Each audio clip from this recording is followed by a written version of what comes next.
Hello, hello, hello. You can see I have the same clothing as the prior video, and that's just because I'm recording it right after it. Anyway, just wasting time.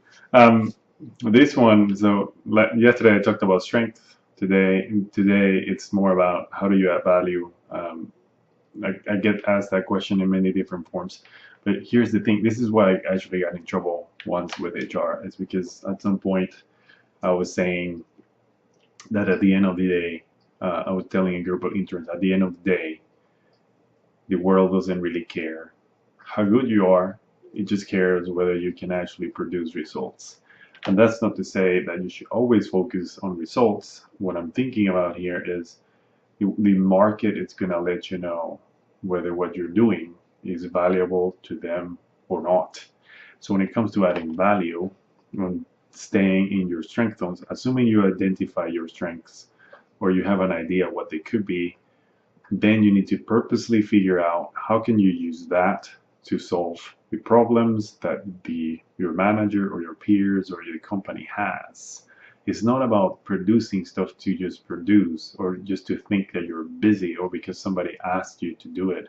It's really about identifying what the problem is and then how can you help the best in that problem. Because if they delegate something to you and they say, hey, you have to do this project, and it turns out that you're good at 70% of the stuff that needs to get done for that project, you might be better off partnering up with somebody that can do the other 30%. This is what teams are made of. This is, I mean, basketball, 5 people, you have every position has their role. Baseball, same thing. Any team sports, that's what it works. That's the way it works. You have to know what your strengths are, then figure out what your role is going to be in terms of helping the overall team.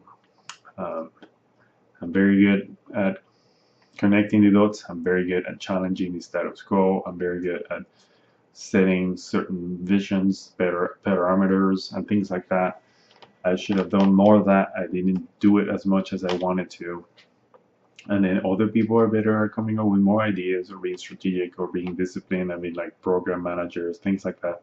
I had to learn that. So how can you add value is you have to figure out first what is the problem that they have, and then figure out how your strength can help fix that problem. It doesn't mean you have to do the whole fixing yourself, but it does mean that you have to be aware in terms of how you're going to use those strengths, talents, and expertise to solve that problem.